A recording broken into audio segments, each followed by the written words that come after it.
루이 14세인가 13세가 여기 사냥터로 써둔 사냥궁이죠. 그런데 아예 그냥 루브르가 왕궁이었는데 거기서 나와가지고 여기에 주저앉은 겁니다. 그래서 망한 거죠. 아니, 사람들이 사는 파리에 왕궁이 없고 이런 시골에 왕궁을 차려뒀으니 얼마나 정치가 민중들하고 분리가 됐겠습니까. 여하튼 여기서 그냥 한가하게 정치를 한 거죠. 마차를 이 길로 타고 들어왔겠죠. 이 넓은 길로 마차를 타고 들어와서 여기가 왕궁입니다. 지금 뭐 공사 중인가 봐요. 그림만 이렇게 그려놓고 웬 양철입니까? 자, 사람들이 엄청 많이 나오는데 우리는 이제 겨우 들어갑니다. 루브르로 안 돌아가고 여기서 계속 살았지. 표산이라고 서 있는 거 아닌가요? 큰일 났네. 우리 표 인터넷으로 안 샀는데.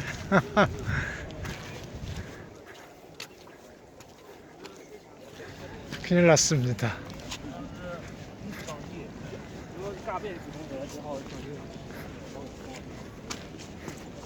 원래 내일 오려고 하다가 내일이 월요일인데 월요일날 여기가 휴관이라고 그래서 갑자기 오늘 온 거거든요. 근데 이 사람들이 엄청나게 줄이 기네요.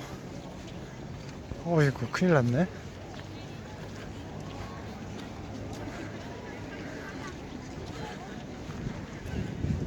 루브르에 화장실이 없었대잖아요. 여기 화장실 있네요. 토일렛. 화장실이 없어서 프랑스 사람들이 볼일을 보고 다 길에다 버려서 하이를 신고 다녔다. 그런 얘기가 전해져 옵니다. 사실인지 모르겠지만 여하튼 프랑스는 정말 당시에 화려했던 것 같아요. 귀족들한테. 그럼에도 불구하고 평민들의 삶은 그렇게 화려하지 못했죠. 우리 레미제라블을 보면 평민들은 참 어렵게 살았던 것 같습니다. 다행히 좀 늦게 와서 긴 줄은 아닌가 봅니다. 사람들이 줄을 서 있긴 하지만 아주 긴 줄은 아닌가 봅니다. 루이 16세가 잡혀서 단두대 처형을 당하잖아요.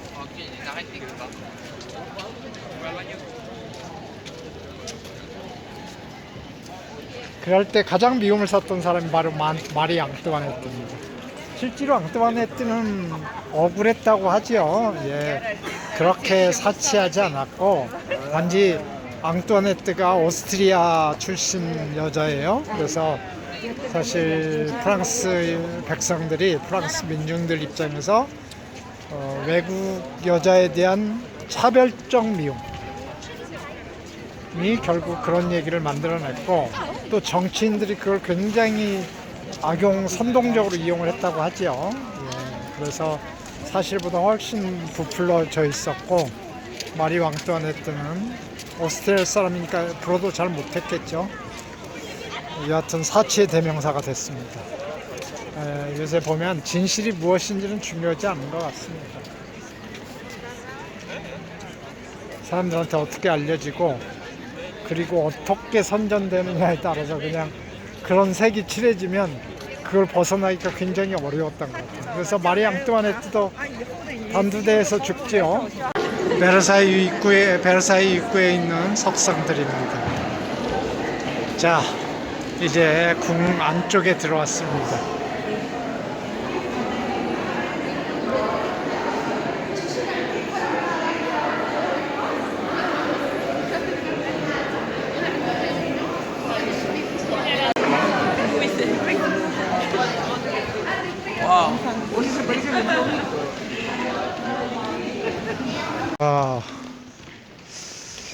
뭐 화려하고 그림도 많고 그렇긴 한데 이거보다 더 화려했던 것 같은데. 일단 바닥이 삐걱거립니다. 베르사유의 메인 홀인 것 같습니다.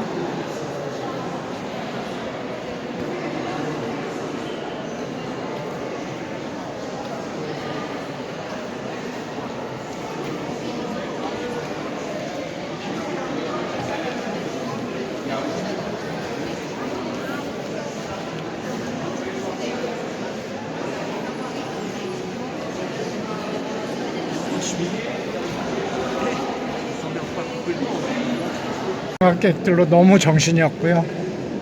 저 정원이 오히려 한가롭습니다. 여기는 베르사유 궁 같네요.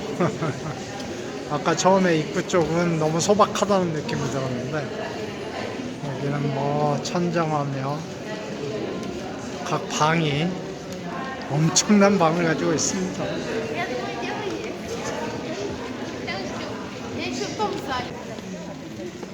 다른 조명은 하지 않았어요. 여왕 침대 같습니다. 왕이나.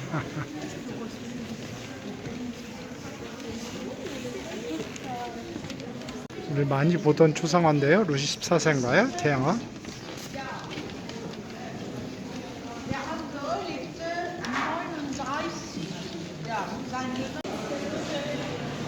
루브르의 가장 핵심적인 곳이죠.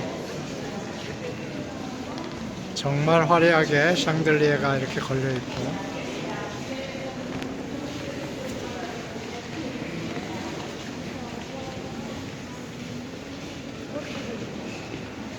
이 양옆에는 전부 거울들이, 유리들이 이렇게 있습니다. 지금 다른 조명은 없거든요. 촛불 조명 같은 것만 있어도 정말로 안에가 환합니다. 정말로 환하네요. 자연 조명과 촛불.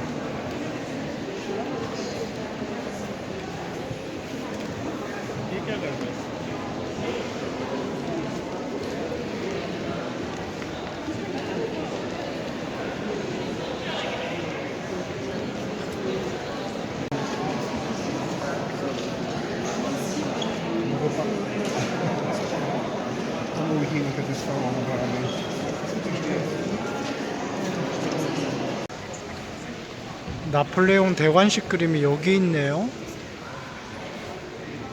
이게 루브르에 있어야 되는데 둘 중에 하나는 진짜가 아니겠죠? 똑같다면 진짜고 가짜고 뭐 무슨 차이가 있겠습니까? 저기 지금 관을 들고 있는 사람이 나폴레옹이죠.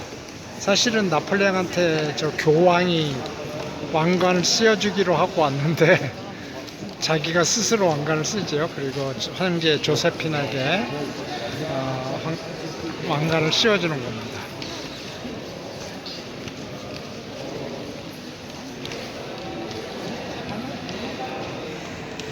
석상들을 쭉 전시해 놨네요. 그리고 옆에 벽화들 아주 뭐 훌륭합니다.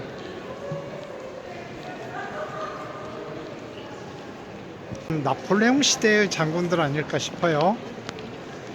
전쟁 그림이 대략적으로 나폴레옹이 정권을 잡았을 때 프랑스 군인들이 이끌었던 승리에 대한 그림과 장군들의 석상이 있는 것 같습니다.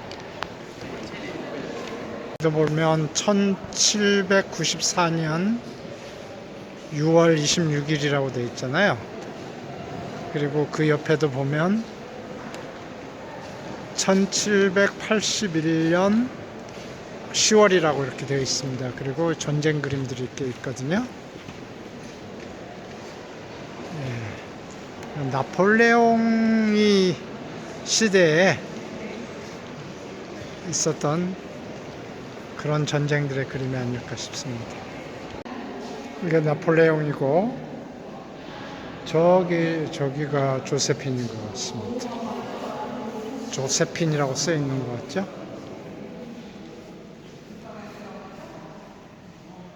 나폴레옹이 당시에 프랑스 사람 평균 키라고 작은 것은 오해라고 이런 얘기를 많이 들었는데 이 그림을 보면 확실히 나폴레옹이 좀 작긴 했나 봅니다. 다른 남자들에 비해서 좀 작고요. 조세핀에 비해서도 좀 작네요.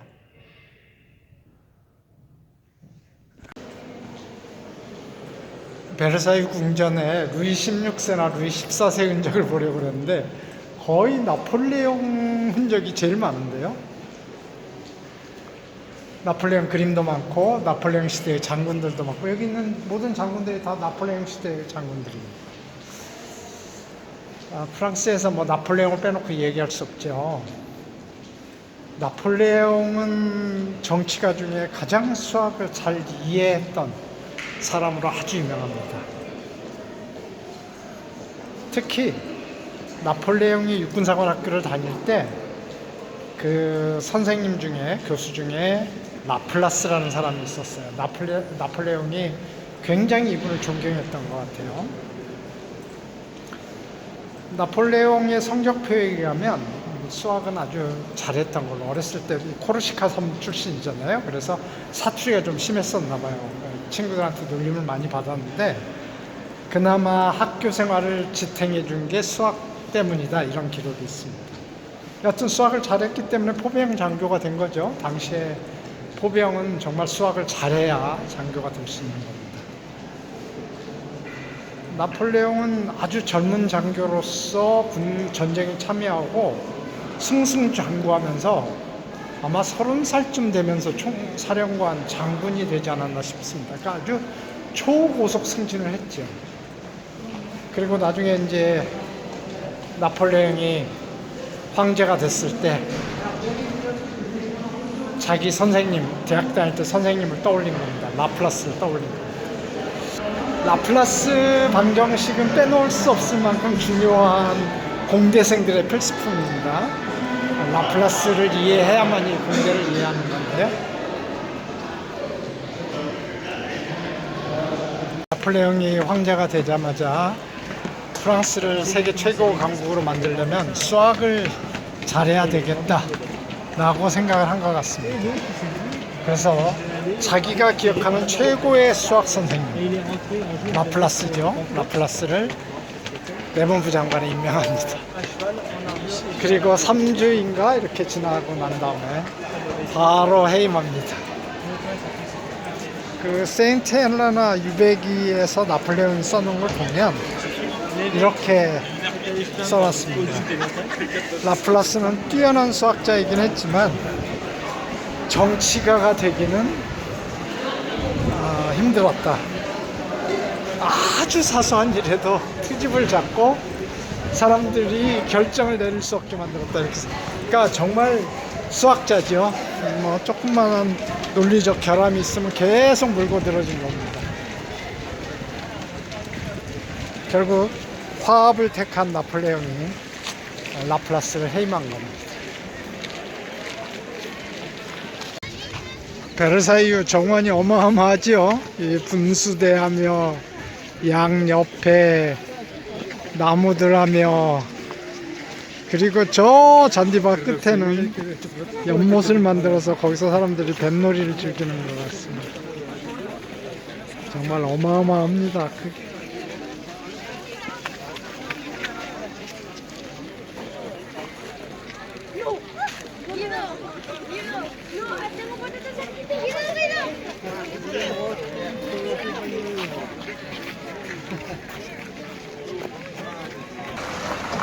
뉴턴의 만유인력 법칙을 공식을 잘 쳐다보면요, 분모가 R 제곱입니다. 두 물체 사이 거리고요, 분자가 두 물체의 질량입니다.